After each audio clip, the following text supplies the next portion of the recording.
நீங்கள் இந்த உலகத்தாரை போல சிந்திக்காமல், இந்த உலகத்தில் இருக்கிற மற்ற ஜனங்களை போல சிந்திக்காமல், துன்மார்க்கரை போல சிந்திக்காமல், பாவிகளை போல சிந்திக்காமல், பரியாசக்காரரை போல சிந்திக்காமல், அப்ப உலகத்தில் இருக்கிற மற்ற மனிதர்களை போல சிந்திக்காமல், நாங்க கிறிஸ்துவ போல அவரை போல நாங்க சிந்திக்க வேண்டும் என்று ஆண்டுடைய வார்த்தை சொல்லுது. இந்த பிலிப்பியர் 2:5 இதுதான் சொல்லப்படுது.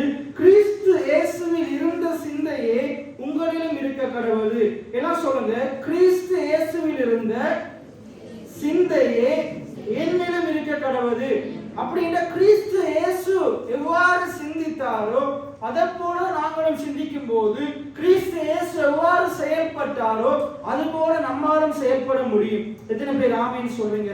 அதனால இயேசு பரமேறி போறதுக்கு முன்னுக்கு, இயேசு மரிப்பதற்கு முன்னுக்கு சீஷர்கள்ட்ட சொல்றாரு, உங்கள் இருதயம் கலங்காது இருப்பதாக தேவனிடத்தில் விசுவாசம் உள்ளவராய் இருங்கள், என்னிடத்திலும் விசுவாசம் உள்ளவராய் இருங்கள் என்று சொல்லிட்டு ஆண்டவர் சீஷர்களுக்கு நிறைய காரியங்களை சொல்றார்.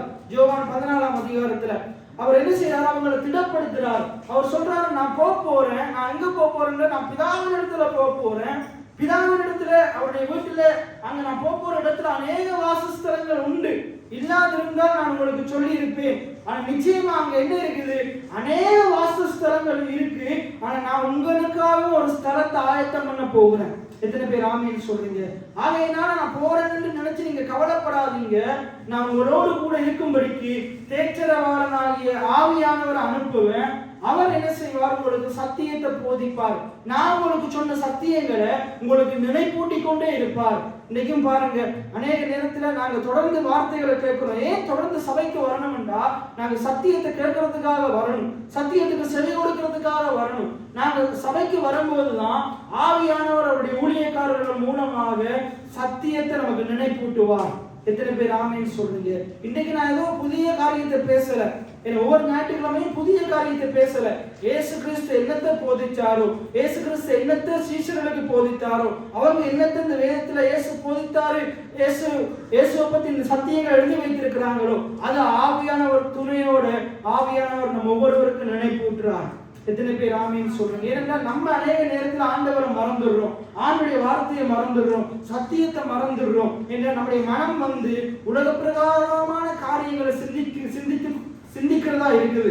ஆகையினால நாங்க ஆண்டுடைய சமூகத்துக்கு வரும்போது ஆண்டவர் நமக்கு என்ன செய்யறாரு? அவருடைய திவ்ய வார்த்தைகளை, ஜீவ வார்த்தைகளை நமக்கு நினைப்பூட்டுறார். எத்தனை பேர் ஆமீன் சொல்றீங்க? இப்ப வேதம் சொல்றது, கிறிஸ்து இயேசுவில் இருந்த சிந்தையே உங்களிடம் இருக்க கடவுள். அப்படின்னு இயேசு எவ்வாறு சிந்தித்தாரோ அப்படிப்பட்ட சிந்தை உடையவர்களா நாங்க இருக்கணும். ஆனா இன்னைக்கு நமக்குள்ள இருக்கிற சிந்தை என்னது?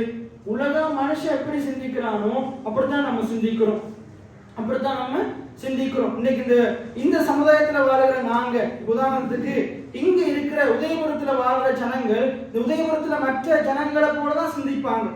என்ன, இப்ப நாங்களும் இதுக்குள்ள இருக்கிற சிந்தனை தான் அதிகமா நமக்குள்ள வர பார்க்கும். என்ன, இப்ப காட்டாஸ்பத்திரியில் இருக்கிற ஆட்கள் அங்க இருக்கிற ஆட்கள் என்ன சிந்திக்கிறாங்களோ அதை போலதான் சிந்திப்பாங்க. அதே போல பேசாளர் இருக்கிற ஆட்கள், அது கங்கால இருக்கிற ஆட்கள், அங்க இருக்கிற ஜனங்கள் எப்படி சிந்திப்பாங்களோ அப்படிதான் சிந்திப்பாங்க. ஏனென்றா அங்க சுத்தி இருக்கிற ஜனங்களுடைய ஆளுகை நம்ம ஒவ்வொருவருக்குள்ளேயும் இருக்குது. உங்க வேலை ஸ்தலத்துல நீங்க ஒவ்வொருத்தரும் ஒவ்வொரு வேலை செய்றீங்க. இப்ப அங்க இருக்கிற நபர்கள் என்னத்தை சிந்திப்பாங்களோ அப்படிதான் சிந்திப்பீங்க. இந்த உதாரணத்துக்கு நம்ம உழைக்கிற பணம், இன்னைக்கு பணம் உங்களுக்கு எவ்வளவு வருமானம் வருதோ நம்மளுடைய சிந்தனை அதற்குள்ளதான் இருக்கும். நம்முடைய சிந்தனைக்கு ஒரு எல்லையை நம்மளே என்ன செய்யுது? நம்முடைய சூழல் என்ன செய்யுது? நம்முடைய சூழல், நம்முடைய பணம், நமக்கு வர்ற வருமானம் நம்முடைய சிந்தனைக்கு ஒரு எல்லையை வகுக்குது. இதைத்தான் கடவுள் எதிர்த்து நிற்க சொல்றார். இதைத்தான் கடவுள் என்ன செய்ய சொல்றார்? எதிர்த்து நிற்க சொல்றார். இந்த உங்களை சுத்தி இருக்கிற மனிதர்கள், உங்களுடைய வேலை, உங்களுடைய கல்வி, உங்களுடைய பணம், உங்களுக்கு வருகிற வருமானம் நீங்க என்ன சிந்திக்கணும்ன்றதை தீர்மானிக்க கூடாது. உங்களோட சிந்தனை தான் என்ன செய்யணும்? நான் எவ்வளவு சம்பாதிக்கணும்ன்றதை தீர்மானிக்கும். எத்தனை பேருக்கு நான் சொல்றது விளங்குது? எத்தனை பேருக்கு நான் சொல்றது விளங்குது?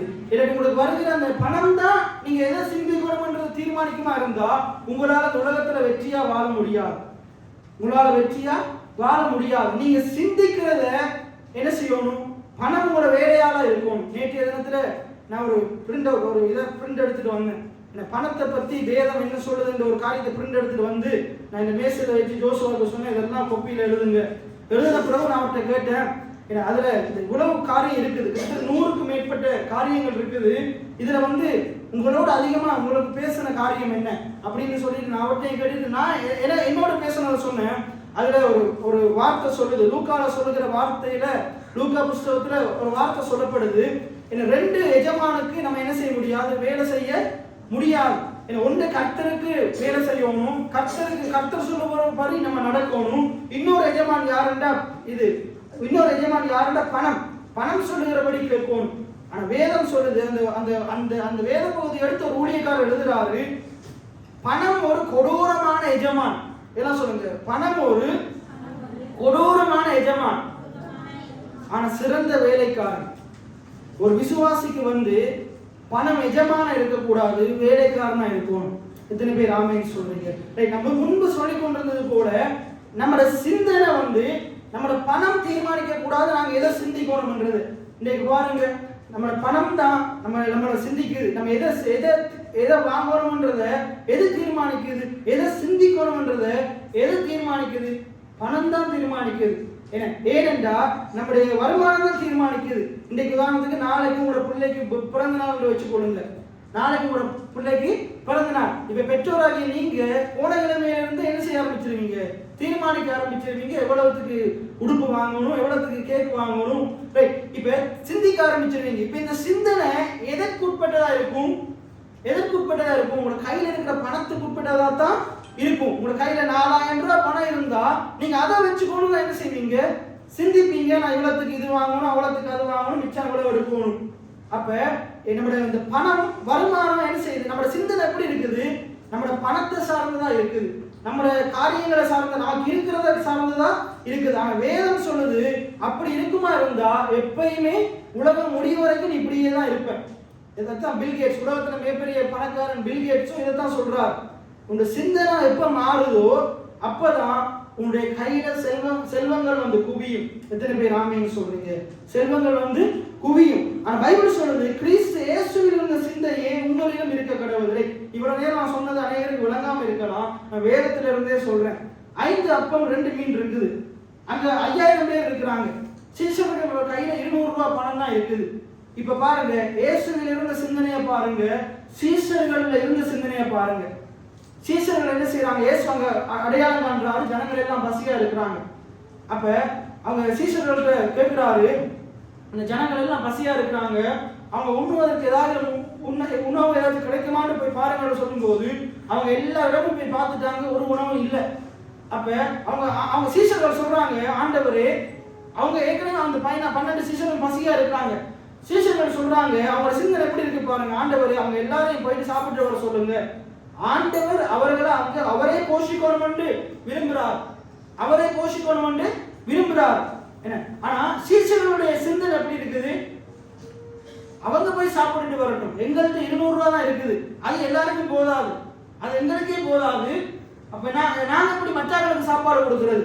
அப்ப அவங்க எதை வச்சுக்கொண்டு சிந்திக்கிறாங்க, தங்கள்கிட்ட இருக்கிற 200 ரூபாய் பணத்தை வச்சுக்கொண்டு சிந்திக்கிறாங்க, என்னது இது எங்களுக்கே போதாது, இது எங்களுக்கு, ஆனா கூட இருக்கிற ஆண்டவர் எப்படிப்பட்டவர் என்ற சிந்தனை அவர்களுக்குள்ள இல்லை.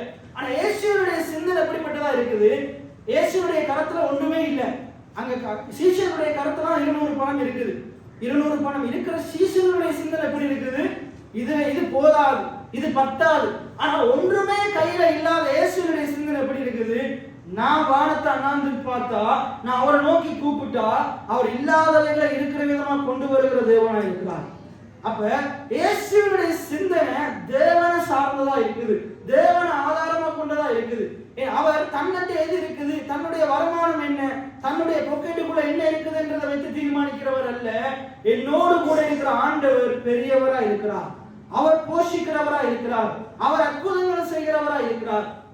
எத்தனை பேர் ஆமென் சொல்றீங்க? அப்ப இயேசுவினுடைய சிந்தனை என்னதா இருக்குது, பிதாவை சார்ந்ததா இருக்குது. அப்ப பிதாவை சார்ந்து அவர் என்ன செய்யறாரு, இங்க இருக்கிற வந்த ஒவ்வொரு ஜனங்களுக்கும் நான் ஆகாரம் கொடுக்கணும்ன்ற சிந்தனை வருது. ஆனா அவர்கிட்ட பணம் இல்லை. முதலாவது அந்த சிந்தனை நமக்கு வரணும். இன்னைக்கு நீங்க ஆராய்ந்து பாருங்க, உங்களோட வீட்டுக்கு யாராச்சும் வந்துட்டா, ஒரு ஊழியக்காரனும் சொந்தக்காரனும் யாராச்சும் வந்துட்டா, அநேகம் பேர் இப்ப இந்த காலத்துல அநேகம் பேர் என்ன யோசிக்கிறாங்க, எப்ப இவன் வீட்டை விட்டு கிளம்பி அவன் ஊருக்கு போவான், 4 நாள் வச்சு சாப்பாடு கொடுக்க முடியாது. என்ன, பணம் இல்லை, வருமானம் இல்லை. என்ன, எத்தனை நாள் இருந்தாலும் பரவாயில்ல, என்ன அவங்களோட இருந்தா போதும், நான் சந்தோஷம். எத்தனை பேர் ஆகாரம் கொடுப்பீங்க, எத்தனை பேர் போஷிப்பீங்க? அந்த மனநிலை நமக்கு வரணும். ஆண்டவரிடத்துல வருகிறவன் ஆண்டவர் ஒரு நாள் புறம்பே என்ன செய்ய மாட்டார், தள்ள மாட்டார். அவர் சேர்த்து கொள்வார், ஆண்டவர் போஷிப்பார். ஆண்டவர் அவர்களை விசாரிக்கிறவராக இருக்கிறார். எப்பப்பெல்லாம் சீசர்கள் ஆண்டவருக்கு இயேசுவும் கூறினாங்களோ அப்பப்பெல்லாம் அவங்க அந்த இடத்துல போஜனம் இருக்குது, சாப்பாடு இருக்குது. அதன் காரணமாக அங்க இருக்கிற பரிசேயர், சதுசேயர், வேதபாரகர் இயேசுவையும் சீசர்களை என்ன சொல்றாங்க, இயேசுவை என்ன சொல்றாங்க, போஜன பிரியர் என்று சொல்றாங்க. இயேசுவை என்னட்டு குற்றம் சாட்டுறாங்க, போஜன பிரியர். எப்பெல்லாம் கூடும் போதும் அப்பெல்லாம் என்ன செய்யறாங்க, நல்ல சாப்பாடு சாப்பிடுறாங்க. ஆண்டவர் எப்பயுமே ஜனங்கள் மேல கரிசனை உள்ளவராக இருக்கிறார். எத்தனை பேர் ஆமென் சொல்றீங்க? காலம்பர ஸ்பீக்கர்ல போட்டு அந்த பாஸ்டர் தினகரன் பேசினார். அதுல அடிக்கடி அவர் பயன்படுத்துகிற வார்த்தை கரிசனை. என்னது? கரிசனை. ஆண்டவர் ஜனங்கள் மேல இரக்கம் உள்ளவராக இருக்கிறார், கரிசனை உள்ளவராக இருக்கிறார். அப்ப இந்த எண்ணத்தை எது தீர்மானிக்குது பாருங்க. இயேசு தம்மிடத்துல வந்த ஆட்களை போஷிக்கணும் என்ற சிந்தை உள்ளவரா இருக்கிறாரு. சீசர்கள் எப்படிப்பட்ட சிந்தை உள்ளவங்களா இருக்கிறாங்க, அவங்கள வீட்டுல போய் சாப்பிடட்டும், அவங்கள வீட்டுல போய் சாப்பிடட்டும். எதனால? அவங்களோட கையில பணம் 200 ரூபாய் தான் இருக்குது. அந்த பணம் தீர்மானிக்குது அவங்க எதை சிந்திக்கணும்ன்றது. அப்ப இப்படிப்பட்ட ஜனங்கள் 2000 கோடி ரூபாய் பணம் இருந்தாலும் என்ன சிந்திப்பாங்க, நான் ஒருத்தனுக்கு 1 பைசா கொடுக்க மாட்டேன், அவன் அவங்கள வீட்டுல போய் சாப்பிடட்டும். அப்ப பைபிள் தான் சொல்லுது, கொஞ்சத்துல உண்மையுள்ளவனா இருந்தா ஆண்டவர் அநேகத்துல அதிகாரியா மாத்துவார். யார ஆண்டவர் அநேகருக்கு ஆகாரம் கொடுக்கிறவனா மாத்துவார்ன்றா, கொஞ்சமா தனக்கே இல்லாத குறைவான நிலையில இருக்கும் போது கொடுக்கக்கூடிய சிந்தை உள்ளவனுக்கு தான் கடவுளோட அநேகரை கொடுக்கிறவனா மாத்துவார். எத்தனை பேர் ஆமென் சொல்றீங்க? அப்ப நம்முடைய சிந்தனைகள் இயேசுவினுடைய சிந்தனையை போல மாறணும். பிலிப்பியர் 2:5 எதைத்தான் சொல்லுது, என்னோட சேர்ந்து சொல்லுங்க. கிறிஸ்து இயேசுவில் இருந்த சிந்தையே என்னிடம் இருக்க கடவுது, என் குடும்பத்தில் இருக்க கடவுது, என் சபையில் இருக்க கடவுது. அப்ப நம்முடைய சிந்தனை எப்படிப்பட்டதா இருக்கணும், இயேசுவினுடைய சிந்தனையை போல இருக்கணும். இயேசுவினுடைய சிந்தனை எப்படிப்பட்டதா இருந்தது, பிதாவினுடைய சிந்தனை உடையதா இருந்தது. பிதா எப்படி சிந்திப்பாரோ அதைத்தான் இயேசு சிந்திச்சார். நாங்க எப்படி சிந்திக்கணும், இயேசு எப்படி சிந்தித்தாரோ அப்படித்தான் நாங்க சிந்திக்கிறவர்களா இருக்கணும். ஆகையினால வேதம் நமக்கு இதைத்தான் சொல்லுது. என்ன, நாங்க இயேசுவினுடைய சிந்தை உள்ளவர்களா இருக்கணும். கெட்ட சிந்தை உள்ளவர்களா இருக்கக்கூடாது, வீணான சிந்தை உள்ளவர்களா இருக்கக்கூடாது. என்ன, ஏக சிந்தை உள்ளவர்களா இருக்கணும். அதாவது ஒரே சிந்தை உள்ளவர்களா இருக்கணும். என்ன, கிறிஸ்து இயேசுவில் இருந்த சிந்தை தான் இங்க இருக்கிற ஒவ்வொருவருக்குள்ள இருக்கணும், ஒவ்வொரு விசுவாசிக்குள்ளே இருக்கணும். என்ன, அப்ப கிறிஸ்து இயேசுக்குள்ள இருந்த சிந்தனை நமக்குள்ள இருக்கணும் என்றா நாங்க இயேசுவினுடைய சிந்தனை அறிந்து கொள்ளணும். என்ன சொல்லுங்க, இயேசுவினுடைய சிந்தையை அறிந்து கொள்ளணும். 1 கொரிந்தியர் 2:16 எடுத்து வாசிங்க. 1 கொரிந்தியர் 2:16. 1 கொரிந்தியர் 2:16. கர்த்தருக்கு போதிக்கத்தக்கதாக அவருடைய சிந்தையை அறிந்தவன் யார்? எங்களுக்கோ கிறிஸ்துவின் சிந்தை உண்டாயிருக்கிறது. பவுல் போதிக்கிறார் பாருங்க, கர்த்தருக்கு போதிக்கத்தக்கதாக, ஆண்டவருக்கு போதிக்கத்தக்கதாக ஆண்டவருடைய சிந்தை அறிந்தவன் யார்? பவுல் தன்னை பார்த்து சொன்னாரு, எங்களுக்கோ கிறிஸ்துவின் சிந்தை உண்டாயிருக்கிறது. இன்னைக்கு நான் உங்களிடத்துல கேட்கிறேன், உங்களுக்கு கிறிஸ்துவின் சிந்தை உண்டாயிருக்குதா? கேளுங்க. எனக்கு கிறிஸ்துவின் சிந்தை உண்டாயிருக்குதா? உங்க மனதை பார்த்து, ஆத்மாவை பார்த்து கேளுங்க, ஆத்மாவே உனக்கு கிறிஸ்துவின் சிந்தை இருக்குதா? கிறிஸ்துவினுடைய சிந்தை உடையவனா இருக்கிறியா? இல்லாட்டி தரித்திர சிந்தை உள்ளவனா இருக்கிறியா? இந்த உலகத்தான போல சிந்திக்கிறியா? இல்லாட்டி நீ கிறிஸ்துவின் சிந்தை உடையவனா இருக்கிறியா? இந்த உலகத்தில் இருந்தாலும் நான் உலகத்துக்கு உரியவன் அல்ல என்ற சிந்தனை உனக்குள்ள இருக்குதா? இந்த உலகத்தில் இருந்தாலும் உன்னுடைய தகப்பன் உன் ஆண்டவர் என்ற சிந்தனை இருக்குதா? இந்த இலங்கையில் இருந்தாலும் இந்த இலங்கையின் ஜனாதிபதியை காட்டிலும் என்னை ஆளுகிறவர் என் கர்த்தர் என்ற சிந்தனை உனக்குள்ள இருக்குதா? எத்தனை பேர் ஆமீன் சொல்றீங்க? அப்ப கர்த்தர் அந்த சிந்தனை உனக்குள்ள இருக்குதா? கிறிஸ்துவின் சிந்தனை இருக்குதா? அதான் சொல்றேன், நம்ம இந்த உதயபுரத்துல வாழ்ந்தாலும் இந்த உதயபுரத்தில் இருக்கிற மற்ற ஜனங்களை போல சிந்திக்க கூடாது.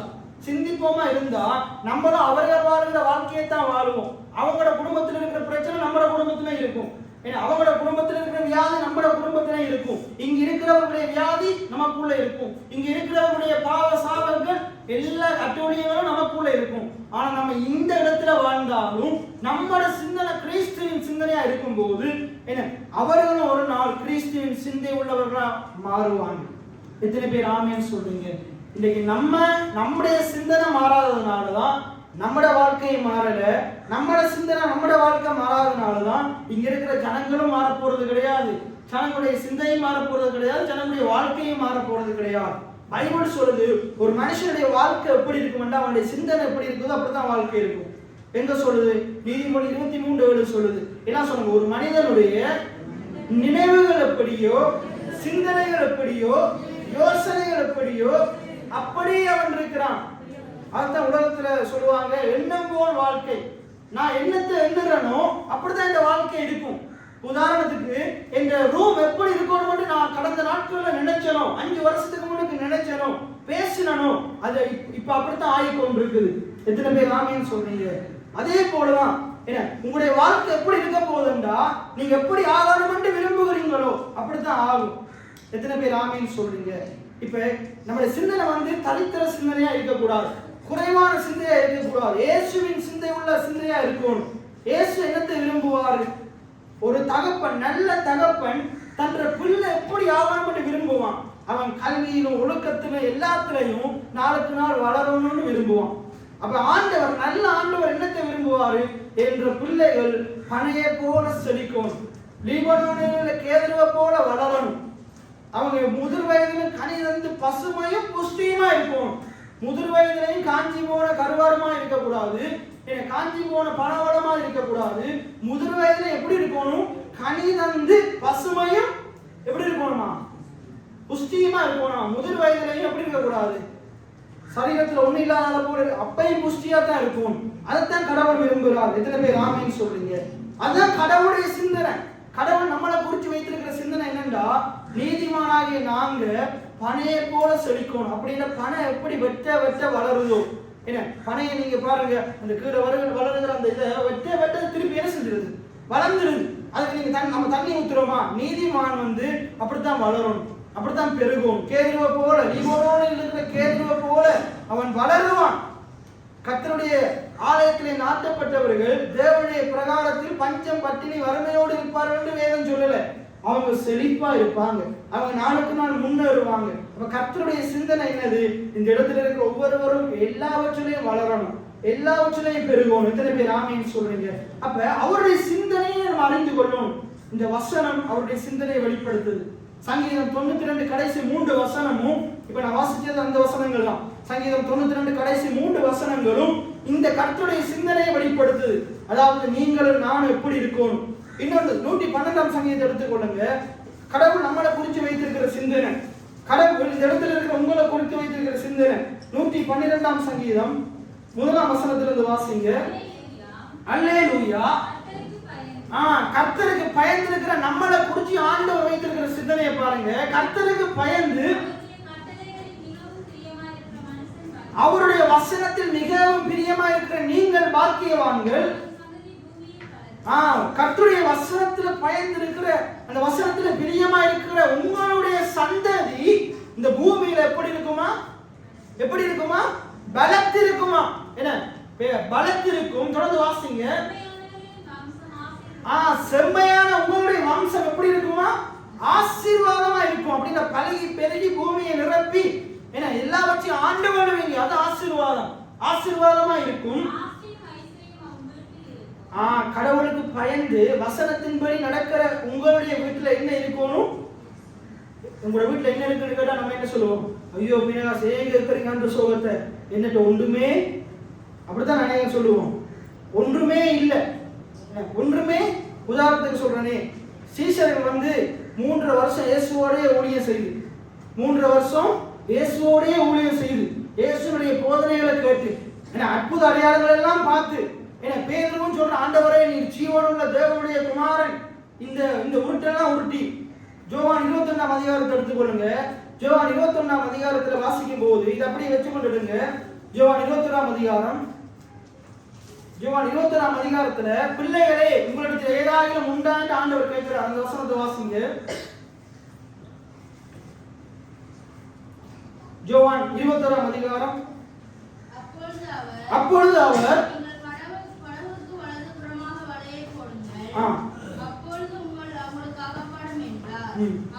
இல்ல, அதுக்கு மேல இருக்கிற வசனம். அதற்கு அவர்களை நோக்கி, பிள்ளைகளே, இயேசு கரையில இருந்து சீஷர்களை பார்த்து கேட்கிறார். என்ன கேட்கிறாரு? பிள்ளைகளே, புசிக்கிறதுக்கு ஏதாயிலும் உங்களிடத்தில் உண்டா என்று கேட்கிறார். இயேசு கேட்கிறாரு, பிள்ளைகளே, புசிக்கிறதுக்கு ஏதாயிலும் உங்களிடத்திலே உண்டான்னு கேட்கும் போது, ஆமாண்டவரே எங்கள்கிட்ட இருக்குது, இல்ல நாங்க குடிச்சிட்டு வர்றோம், காத்துருங்க, நாங்க குடிச்சிட்டு வர்றோம், சாப்பிடுவோம் அப்படின்னு சொல்லல. என்ன சொல்றாங்க பாருங்க. அதற்கு அவர்கள் என்ன இல்லையா, ஒன்றுமில்லை என்றார்கள். ஆண்டவரை விட்டு விலகி சென்றவங்க, ஆண்டவரால் அழைக்கப்பட்டவங்க அவங்க. ஆனா திருப்பி ஆண்டவர் பறிச்சிட்டாரு, திருப்பி வரப்போறன்னு மீன்களை எடுத்துட்டு மீன் பிடிக்க போயிட்டாங்க. அழைக்கப்பட்ட அவர்கள் அழைப்பை விட்டு விலகி போயிட்டாங்க. நீங்க நம்முடைய வாழ்க்கையிலையும் நிறைய நேரத்துல நம்முடைய வாழ்க்கையில வர்ற கஷ்டங்கள், பாடுகள், உபத்திரவங்கள் நிமித்தம் ஆண்டவரை விட்டு விலகி போனோம்டா நமக்கும் இதே நிலைமை தான். என்னது, ஒன்றுமே இல்லாம நிலைமை தான். கடவுளை நம்பி வாழ்றவன், கடவுளை தேடுகிறவன் வாயில ஒன்றுமில்லைன்ற வார்த்தை வரக்கூடாது. ஒன்றுமே இல்லாட்டியும் ஆண்டவனுடைய வாழ்க்கைய அநேகமா ஆசீர்வதிப்பார், என் தேவைகளை சந்திப்பார். ஒன்றுமே இல்லாத என் வாழ்க்கை நன்மையாக நுழைந்திருக்குது. இது வெறும் வாயில பாட்டா மட்டும் இருக்கக்கூடாது, விளங்குதா? பொய்ய பாடக்கூடாது. வாழ்க்கையில அதான் நடந்திருக்கு. ஆண்டவனுடைய வாழ்க்கை ஒன்றுமில்லாத என் வாழ்க்கையை அதிகமா ஆசீர்வதித்திருக்கிறார். எத்தனை பேர் ஆமேன்னு சொல்றீங்க? நம்முடைய வாழ்க்கையில அதிகமா என்ன வருது? ஒன்றுமில்லை. என்ன ஆனா பைபிள் சொல்றது, இப்ப நீங்க 112ஆம் சங்கீதத்தை பாருங்க. என்ன, நீதிமானுடைய வீட்டுல, கடவுளுக்கு பயந்தவனுடைய வீட்டுல, கடவுளுக்கு பயந்தவனுக்கு வீட்டுல, கடவுளுடைய வார்த்தையை கேட்கிறவனுடைய வீட்டுல என்ன இருக்குமா? ஆஸ்தியும் ஐஸ்வர்யமும். எங்க பார் வச்சிருக்கவன் வீட்டுல இருக்கும்னு பைபிள் சொல்லல. துன்மார்க்கனுடைய வீட்டுல இருக்கும்னு பைபிள் சொல்லல. போதை வஸ்து கடத்துறவன் விக்கிறவனுடைய வீட்டுல இருக்கும்னு பைபிள் சொல்லல. கர்த்தருக்கு பயந்து இந்த வேத வசனத்தை தியானிக்கிறவருடைய வீட்டுல இருக்கும். எத்தனை பேர் ஆமேன்னு சொல்றீங்க? நம்ம அதெல்லாம் யோசிக்காதனாலதான், விரும்பாதனாலதான் அதெல்லாம் அவன் வீட்டுல இருக்குது. இப்ப பைபிள் சொல்லி பாருங்க, எல்லாம் சொல்லுங்க, ஆஸ்தியும் ஐஸ்வர்யமும் என்னுடைய வீட்டில் இருக்கும். இதுதான் இயேசுவினுடைய சிந்தனை. கடவுளுடைய சிந்தனை என்னது? ஆஸ்தியும் ஐஸ்வர்யமும் என்னை நம்புகிற, என்னுடைய வசனத்துக்கு பயந்து நடக்கிற உங்கள் ஒவ்வொருவருடைய வீட்டுல இருக்கும். அதான் கடவுளுடைய சிந்தனையா இருக்குது. தொடர்ந்து வாசிங்க. அவருடைய நீதி என்றென்றைக்கும் நிற்கும். உங்களுடைய இருள கூடி வெளிச்சம் உதிக்கும். எத்தனை பேர் ஆமேன்னு சொல்றீங்க? நம்ம படிக்கிறோம், இருளான வாழ்க்கையிலே. அப்ப உங்களுடைய வாழ்க்கைய அந்த ஒரு கஷ்டம் வந்தாலும், குறைவு வந்தாலும், நீங்க நம்பிக்கையா இருக்கணும். கடவுளுடைய வார்த்தை சொல்லுது, இருளிலும் எனக்கு வெளிச்சம் உதிக்கும். நீதிமானாகிய எனக்கு, கடவுளுக்கு பயந்து நடக்கிற எனக்கு, கடவுளுடைய சிந்தை உடையவனா இருக்கிற எனக்கு ஆண்டவர் சொல்லி இருக்கிறாரு, என்னுடைய இருளான வாழ்க்கையிலையும், என்னுடைய வாழ்க்கையில இருள் வந்தாலும் அந்த இருளின் மத்தியிலையும் வெளிச்சம் உதிக்கும். எத்தனை பேர் ஆமேன்னு சொல்றீங்க? அப்ப உங்களுடைய தொழிலையோ, வருமானத்திலேயோ, சரீரத்திலேயோ வியாதி, வேதனை, தரித்திரம் போன்ற இருள்கள் வந்தாலும் நீங்க சொல்லணும், என் ஆண்டவர் என்னுடைய வாழ்க்கையில வெளிச்சத்தை உண்டு பண்ணுவார். எத்தனை பேர் ஆமேன்னு சொல்றீங்க? அந்த வசனத்தை திருப்பி வாசிங்க. எல்லாம் சொல்லுங்க. செம்மையானவர்களுக்கு என்னுடைய வாழ்க்கையிலே, செம்மையானவன் ஆகிய என்னுடைய வாழ்க்கையிலே இருளான பகுதிகளிலும் வெளிச்சம் உதிக்கும். எத்தனை பேர் ஆமேன்னு சொல்றீங்க? தொடர்ந்து வாசிங்க. யாரு? நான் கோபமும் அப்படி சொல்லல, இரக்கமும் மன உருக்கமும் என்ன உள்ளவன்? நீதியும் உள்ளவன். எல்லாம் சொல்லுங்க. இரக்கமும் மன உருக்கமும் நீதியும் உள்ளவன். என்ன பார்த்தா பிரதர் அப்படி சொல்றீங்க? நானா, எனக்கு இரக்கமே அப்படி நம்ம இருக்க கூடாது. நம்ம எப்படி இருக்கணுமா?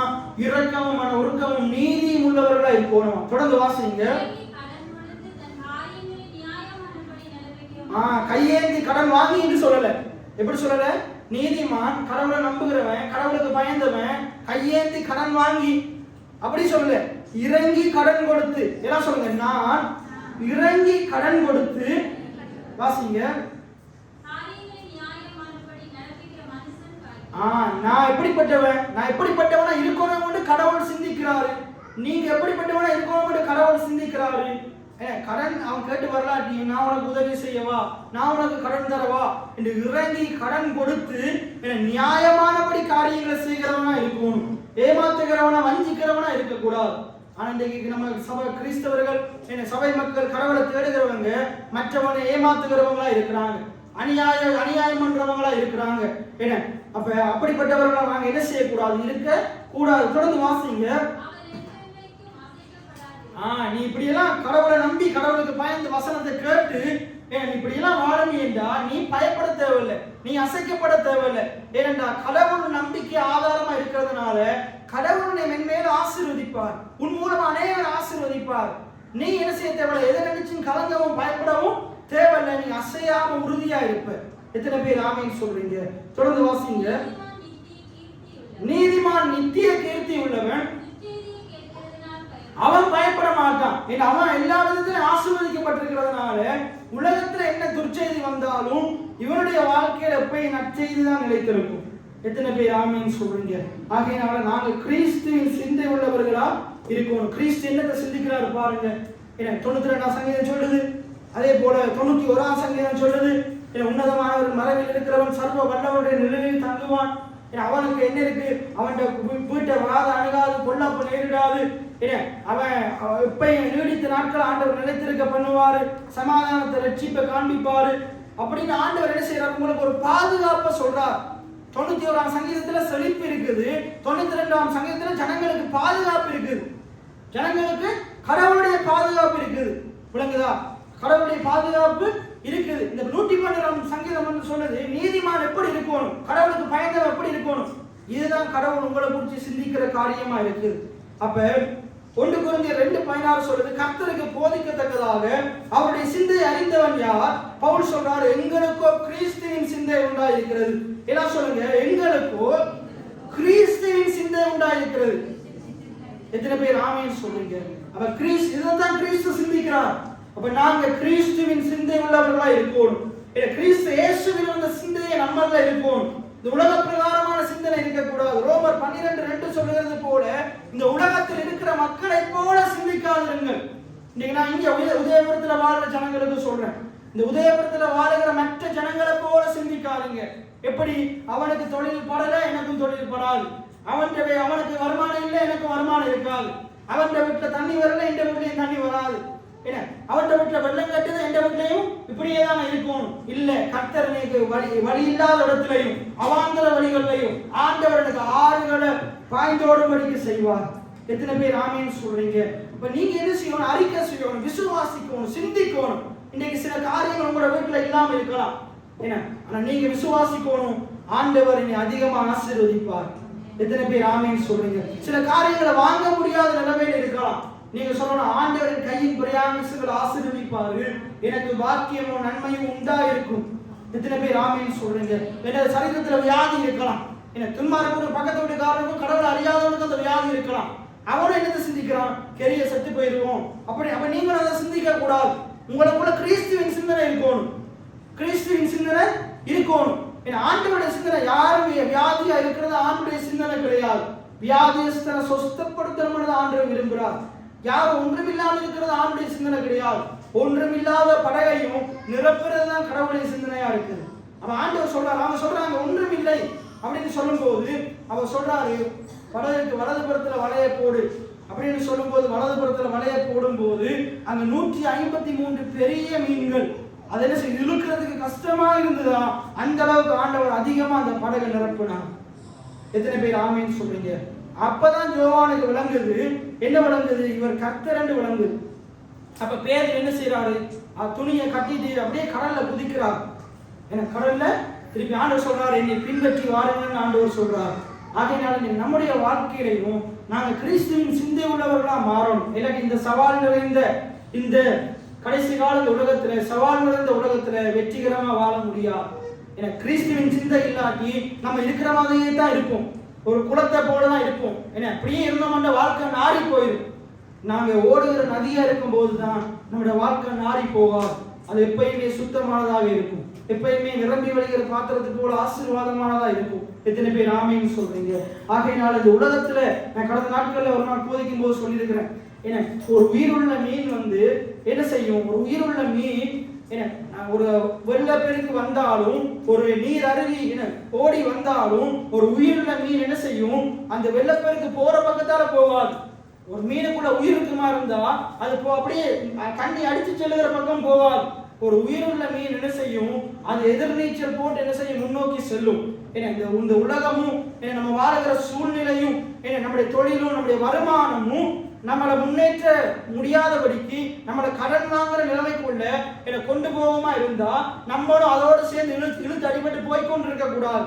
என்ன நம்மளோட வருமானம் குறைவா இருக்கலாம், நம்மளை கடன் இழுக்கலாம், தேவைகள் இழுக்கலாம், குடும்ப சூழ்நிலைகள் நம்மளை கஷ்டத்துக்குள்ள கொண்டு போகிறதுக்கு முற்படலாம். ஆனா நானும் நீங்களும் கடவுளை விசுவாசிக்கிறதுனால, கடவுளை நம்புகிறதுனால, ஜீவனுள்ளவனா இருக்கிறதுனால வாழ்க்கையில எவ்வளவு தீமைகள் கஷ்டங்கள் நம்மளை இழுத்து கொண்டு போக முற்பட்டாலும் நாங்க எதிர்த்து முன்னேறுகிறவங்களா இருக்கணும், எதிர்த்து சாதிக்கிறவங்களா இருக்கணும். எத்தனை பேர் ஆமேன்னு சொல்றீங்க? அப்படியே அடிபட்டு போய் நாசமா போகிறவங்களா இருக்கக்கூடாது. கடவுள் அதான் விரும்புகிறார். கிறிஸ்துவின் சிந்தனை இருந்தாதான் கிறிஸ்து என்ன செய்தார்? பாவம் நிறைந்த உலகத்துல, அக்கிரமம் நிறைந்த உலகத்துல, தேவையில்லாத வார்த்தைகளை பேசுகிற உலகத்துல, மனுஷன் மேல பழி போடுகிற உலகத்துல கிறிஸ்து எப்படி வாழ்ந்தாரு? ஏக சிந்தனை உள்ளவரா வாழ்ந்தார், பிதாவின் சிந்தையுடையவரா வாழ்ந்தார். அதனாலதான் அவர் என்ன செய்தார்? உலகத்தை வெற்றி சிறந்தார்.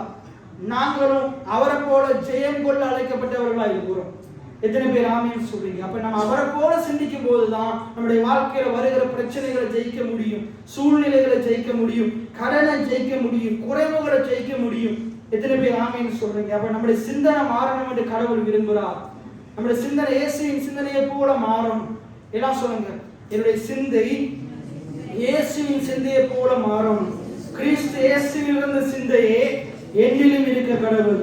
எத்தனை பேர் ஆமேன்னு சொல்றீங்க? ஆகையினால் ஆண்டவர் உங்களுக்கு சொல்லுகிற செய்தி என்னென்றா, இந்த கிராமத்தில் இருக்கிற மக்களை போல தானே மட்டமான சிந்தை உள்ளவங்களா இருக்காதுங்க. இன்றைக்கு உங்களுடைய வாழ்க்கையில கூட வருமானத்தை வச்சுக்கொண்டு உங்களை சிந்திக்காதுங்க. நீங்க எதை சிந்திக்கிறீங்களோ அப்படித்தான் உங்களோட வாழ்க்கை மாறப்போகுது. இன்றைக்கு ஒருவேளை உங்களோட வருமானம் ஒரு குறிப்பிட்ட 50,000மோ 60,000மோ இருக்கலாம். ஏன்னா நீங்க இன்னைக்கு அது உங்களுக்கு போதாம இருக்கலாம். ஐயோ நீங்க இப்படியே போனா நான் என்னதான் செய்வேனோன்னு அப்படி சிந்திக்காதீங்க. நீங்க சொல்லுங்க, உங்களை நீங்க சிந்திங்க, நான் அதி சீக்கிரத்துல என்னுடைய வருமானம் அதிகரிக்கும். எத்தனை பேர் ஆமேன்னு சொல்றீங்க? 80,000 1,00,000 அதை விட அதிகமா நல்ல வேலை செய்து, தவறான வேலை செய்து இல்ல, தவறான தொழில் செய்து இல்ல, களவெடுப்பு இல்ல, நல்ல வேலை செய்து நல்ல வருமானங்கள் உழைக்க கடவுள் எனக்கு உதவி செய்வார். அதை சிந்திக்க ஆரம்பிங்க. நான் அது சீக்கிரம் ஒரு 4 காரியத்தை சொல்றேன் எப்படி சிந்திக்கணும் என்று. எபேசியர் 4ஆம் அதிகாரம், எபேசியர் 4ஆம் அதிகாரத்தை திருப்பி கொள்ளுங்க. நாங்க எப்படி சிந்திக்கணும் என்று ஆண்டவர் இன்னும் சில காரியங்களை சொல்றாரு, பார்த்து நாங்க முடிப்போம். எபேசியர் 4:20ஆம் அதிகாரம் 20ஆம் வசனத்திலிருந்து வாசிங்க.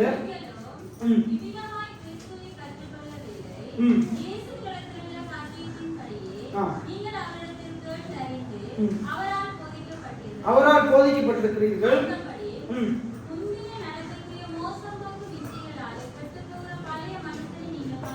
பழைய மனுஷனை களைந்து போட்டு புதிதான ஆவியுள்ளவனாகி மெய்யான நீதியிலும் பரிசுத்தத்திலும் புதிய மனுஷனை தரித்துக் கொள்ளுங்கள். அன்றியும் நாங்க ஒவ்வொருவருக்கொருவர் அவயவங்களா இருக்கிறபடினால் பொய்யை களைந்து அவனவன். இந்த முதலாவது சிந்தனையை பாருங்க. முதலாவது சிந்தனை கிறிஸ்து இயேசுவில் இருந்த சிந்தனை. நமக்குள்ள இருக்கக்கூடாத சிந்தனை என்னது? நமக்குள்ள இருக்க வேண்டிய கிறிஸ்துவின் சிந்தனை என்னது? இன்றைக்கு இந்த உலகத்தின் சிந்தனை என்னது? ரோமர் 12:2 சொல்லுகிறபடி உலகத்தின் சிந்தனை என்னது? நம்முடைய சிந்தனை எப்படி இருக்கும்? இன்னைக்கு இந்த உலகத்தின் சிந்தனை எப்படி இருக்குது? புறனை பத்தி பொய்யை பேசி கொண்டிருக்கிறாங்க. உலகம் என்னத்தை பேசுது? புறனுடைய குறைகளை பேசுது. உலகம் என்னத்தை பேசுது? புறனை பத்தி பொய்யை பேசுது. என்ன சொல்லுங்க? புறனுடைய பொய்யை பேசுது, புறனுடைய குறையை பேசுது. பைபிள் சொல்லுது, நீ என்ன செய்யணும்? கிறிஸ்துவின் சிந்தையுடையவனா இருக்கணும்.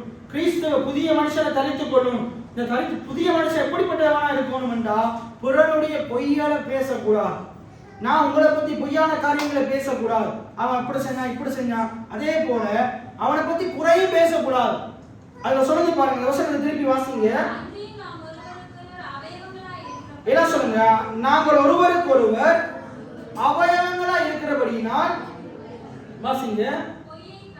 பொய்யை களைந்து அவனவன் புறனுடைய பொய்யை பேசக்கூடாதான், குறைகளை பேசக்கூடாதான், மற்றவனை பத்தின மெய்ய மட்டும்தான் என்ன செய்யணும்?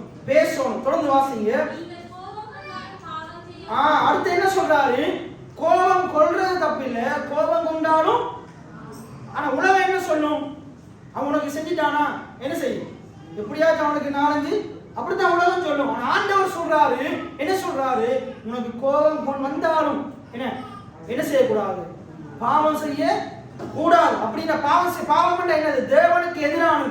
அப்படின்னா உனக்கு கோபம் வந்தாலும் கடவுளுக்கு எதிரான காரியங்களை செய்யக்கூடாது, கடவுளுக்கு சித்தமில்லாத காரியங்களை செய்ய கூடாது. தொடர்ந்து வாசிங்க. அப்படியே எரிச்சலோடு இருக்க கூடாது. கிறிஸ்துவின் சிந்தை உள்ளவன் என்ன செய்யணும்? ஒருத்தர் மேல கோபமா இருந்தாலும் அவன் வந்து மன்னிப்பு கேட்கட்டும், நான் இறங்கி போக மாட்டேன்னு பெருமை உள்ளவனா இருக்க கூடாது. என்ன செய்யணும்? அவன் மன்னிப்பு கேட்கலாட்டியும் அவன் கோபமா இருந்தாலும் கிறிஸ்துவின் சிந்தை உள்ளவன் தேடி போய் மன்னிப்பு கேட்டு சமாதானம் கொடுக்கிறவனா இருக்கும். எத்தனை பேர் ஆமேன்னு சொல்றீங்க? எத்தனை பேர் அப்படி இருக்கிறீங்க? எத்தனை பேர் அப்படி இருக்கணும்னு ஆசைப்படுறீங்க? ஒருத்தரும் ஆசைப்படுறியா? நான் கோபமா தான் இருப்பேன், அவன் தான் வந்து கலைக்கணும், அப்படித்தான் இருப்பீங்களா? அப்ப இப்படியே தான் இருப்பீங்க. தொடர்ந்து வாசிங்க. அடுத்து என்னது? பிசாசுக்கு அவன் எங்க வீட்டுக்குலாம் இருக்கிறான், அப்படித்தான் நம்ம இருக்கிறோம். பிசாசுக்கு இடம் கூடாமல் இருங்கள். தொடர்ந்து வாசிங்க. ரைட். திருடுகிறவன் இனி திருடாமல். ரைட். உலகம் சொல்லும், உலகத்தில் இருக்கிற அதிகாரிகள் சொல்லுவாங்க, என்ன செய்யாத, திருடாத தம்பி, திருடாத, என்ன களவெடுக்காத அப்படின்னு அவன் சொல்லும். ஆனா வேதம் என்ன நமக்கு சொல்லுங்கண்டா, என்ன செய்யாது, திருடுகிற ஆட்களை பார்த்து என்ன சொல்லுங்கண்டா, திருடுகிறவன் நீ திருடாமல் குறைச்சிருந்தவனுக்கு கொடுக்கத்தக்கதாக உண்டாயிருக்கும்படி. எப்படி சொல்லுது பாருங்க, திருடுகிறவனுக்கு என்னவா, குறைச்சிருந்தவனுக்கு கொடுக்கறதுக்கு உண்டாயிருக்கணுமா. இல்லாதவனுக்கு கொடுக்கணும்னா நமக்கு இருக்கணும், நமக்கு இல்லாத எப்படி கொடுக்கிறது? அப்ப பைபிள் நமக்கு என்ன சொல்லுதுண்டா, என்ன மற்றவன்ட்ட வாங்கி கொண்டிருக்கிறியா, இல்லை மற்றவன்ட்ட திருடி கொண்டிருக்கிறியா? இந்த ஒருவேளை நீங்களும் அப்படிப்பட்டவங்களா இருக்கலாம், யார்த்தையாச்சும் வாங்கி கொண்டிருக்கலாம், கடனோ ஏதோ வாங்கி கொண்டிருக்கலாம், இல்லாட்டி திருடுகிறவங்களா இருக்கலாம். என்ன அப்ப இப்படியான ஆட்களுக்கு உலகம் சொல்லும், எப்படி அட்வைஸ் சொல்லும், உலகத்தில் இருக்கிற ஆசிரியர்கள் எப்படி அட்வைஸ் சொல்லுவாங்க, தம்பி திருடாத, நீ உழைச்சி நீ வாழு, அப்படித்தான் சொல்லும். பைபிள் நீ உழைச்சி நீ மட்டும் வாழுன்னு சொல்லல, என்ன செய்ய சொல்லுதுண்டா, திருடுகிறவன் நீ திருடாமல் குறைச்சலவனுக்கு கொடுக்கத்தக்கதாக உனக்கு உண்டாயிருக்கும்படி. என்ன சொல்லுங்க, குறைச்சல் உள்ளவனுக்கு இல்லாதவனுக்கு கொடுக்கும்படி எனக்கு இருக்கும்படி. அப்ப இல்லாதவனுக்கு கொடுக்கணும்னா என்ன ஏதாச்சும் இருக்கணும் அப்படின்னா அது இருக்கும்படிக்கு என்ன செய்ய சொல்லுது? வீட்டுல படுத்து நிற்கிறார் கூட சொல்லல, நலமான வேலை செய்யுது. என்ன சொல்லுது? என்ன நல்ல வேலை அப்படின்னானது. ஐயோ மற்றவனுக்கு கொடுக்கணும் இல்லையா, அதனாலதான் நான் இந்த தொழில் செய்யறேன்னு சொல்லிட்டு கஞ்சா கடத்த போகாம, தேவையில்லாத தொழில் செய்ய போகாம பைபிள் தெளிவா சொல்லுது. ஏன்னா நம்ம ஆட்களை பத்தி வேற ஆண்டவருக்கு தெரியும். என்ன சொல்லுது? நலமான வேலை செய்து வாசிங்க. பிரயாசப்படக்கடவன். அடுத்தது என்னமா? கிறிஸ்துவின் சிந்தை உள்ளவனுக்கு என்ன இருக்கக்கூடாது? வாய் முழுக்க தூசணம், கெட்ட வார்த்தை இருக்கக்கூடாது. எல்லாம் சொல்லுங்க, கெட்ட வார்த்தை ஒன்றும் என் வாயிலிருந்து புறப்பட வேண்டாம். கெட்ட வார்த்தை ஒன்றும் என் வாயிலிருந்து புறப்பட வேண்டாம். பக்தி விருத்திக்கு ஏதுவான நல்ல வார்த்தை உண்டானால் அதை கேட்கிறவனுக்கு பிரயோஜனம் உண்டாகும்படி பேசுங்கள். எத்தனை பேர் ஆமீன் சொல்றீங்க? ஏன்னா எத்தனை பேர் என்னோட சொல்லுங்க, திருடுகிறவன் இனி திருடாமல் குறைச்சல் உள்ளவனுக்கு கொடுக்கத்தக்கதாக தனக்கு உண்டாயிருக்கும்படி தன் கைகளினாலே நலமான வேலை செய்து பிரயாசப்படக்கடவன். கெட்ட வார்த்தை ஒன்றும் உங்கள் வாயிலிருந்து புறப்பட வேண்டாம். பக்தி விருத்திக்கு ஏதுவான நல்ல வார்த்தை உண்டானால் அதை கேட்கிறவனுக்கு பிரயோஜனம் உண்டாக பேசுங்கள். எத்தனை பேர் ஆமேன்னு சொல்லுங்க? இதுதான் கிறிஸ்துவின் சிந்தனையா இருக்குது. கடைசியா 31-32 வசனத்தை பாருங்க. கிறிஸ்துவின் சிந்தனை என்ன சொல்லுது? சகல விதமான கசப்பு, கோபம், மூர்க்கம், கூக்குரல், தூஷணம், என்ன இதெல்லாம் நம்மளை விட்டு போயிடும். கிறிஸ்துவின் சிந்தையுள்ள மனுஷனுக்குள்ள கசப்பு இருக்கக்கூடாது, கோபம் இருக்கக்கூடாது, மூர்க்கம் இருக்கக்கூடாது, கூக்குரல் இருக்கக்கூடாது, உங்களோட வாயில தூஷணம் இருக்கக்கூடாது. கிறிஸ்துவின் சிந்தையுள்ள மனுஷனுக்கு என்ன இருக்கணும்? ஒருவருக்கு ஒருவர் தயவா இருக்கணும், மன உருக்கமா இருக்கணும். கிறிஸ்து இயேசு நம்ம என்னைய மன்னிச்சது போல, எங்களை மன்னிச்சது போல நாங்க மற்றவர்களை மன்னிக்கிறவங்களா இருக்கணும். எத்தனை பேர் ஆமேன்னு சொல்றீங்க? கிறிஸ்துவின் சிந்தை உள்ள மனுஷன் இப்படித்தான் இருப்பான், திருட மாட்டான். அவன் என்ன செய்வான்? குறைச்சவனுக்கு கொடுக்கறதுக்காக வேலை செய்வான், இல்லாதவனுக்கு கொடுக்கறதுக்காகவே வேலை செய்வான். இன்னைக்கு நம்ம எதுக்காக வேலை செய்யறோம்? நானும் என் பிள்ளைங்க சாப்பிடணும், அதுக்காக வேலை செய்யறோம். சில பேர் என்னத்துக்காக வேலை செய்யறாங்க, எப்படியாச்சும் இந்த கடன் காசு கட்டிடுவோம். சில பேர் என்னத்துக்காக வேலை செய்யறாங்க, லீசிங் காசு கட்டுறதுக்காக வேலை செய்யறாங்க. எல்லாத்தையும் வீட்டில் படுத்து தூங்குவாங்க. அதுக்காக நம்ம வேலை செய்யக்கூடாது. நம்ம எதுக்காக வேலை செய்யணும்? நம்ம எதுக்காக வேலை செய்யணும்? குறைச்சலவனுக்கு கொடுக்கத்தில் அப்படிப்பட்ட ஒரு ஆசீர்வாதமுடைய மனுஷர்களா இருக்கும்படிக்கு வேலை செய்யும். எத்தனை பேர் ஆமேன்னு சொல்றீங்க? எத்தனை பேர் ஆமேன்னு சொல்றீங்க? என்ன நிறைய பேர் சொல்றாங்க அதெல்லாம் நடக்காத காரியம் அப்படின்னா இப்படியே இருக்க வேண்டியதுதான். ஆண்டவர் நம்மளை இப்படிப்பட்ட ஒரு மேன்மையான வாழ்க்கை வாழும்படி அழைத்திருக்கிறார். ஏன்னா அப்படி வாழ முடியாத ஆட்கள் இந்த உலகத்தை போல ஒத்த வேஷம் தரிச்சு வாழ்ந்து கொண்டிருக்கிறாங்க. உலகத்தான போல வாழ்ந்து கொண்டிருக்கிறாங்க. ஏன்னா உலகத்தான போலதான் வாழ்ந்து கொண்டிருக்கிறாங்க. நம்ம அப்படிப்பட்ட வாழ்க்கை வாழக்கூடாது. பைபிள் சொல்லுது, இந்த உலகத்தில் இருக்கிற மற்றவனை போல சிந்திக்காமல் கிறிஸ்துவின் சிந்தை உள்ளவனாக, கிறிஸ்துவின் சிந்தை உள்ளவனாக. அப்ப நாங்க ஜெபிக்க போற ஆண்டவரே, இந்த உலகத்தில் இருக்கிற மற்றவனை போல தனக்காக வாழாம நாங்க பிறருக்காக வாழ, ஆண்டவர் உண்மை போல வாழ. ஏசு அப்பா, நீங்க எப்படி உமக்காக வாழாமல் எங்களுக்காக வாழ்ந்தீரோ அது போல நானும் எனக்காக வாழாம உமக்காக வாழ, உம்முடைய நாம மகிமைக்காக வாழ, உம்முடைய ராஜ்யத்துக்காக வாழ ஆண்டவரை எங்களுக்கு உதவி செய்யுங்க என்று சொல்லி நாங்கள் அனைவரும் அப்படியே எழுந்திருந்து நாங்கள் ஜெபம் பண்ணுவோம். நன்றி கர்த்தாவே, நன்றியோடு துதிக்கிறோம், சோஸ்தரிக்கிறோம் ராஜாவே. தகப்பனே, இந்த உலகத்திலே நாங்கள் அப்பா உம்முடைய சிந்தை உள்ளவர்களாய் வாழ எங்களுக்கு உதவி செய்யுங்க ஆண்டவரே. உம்முடைய சிந்தை உள்ளவர்களாய் வாழ எங்களுக்கு உதவி செய்யுங்க ஆண்டவரே.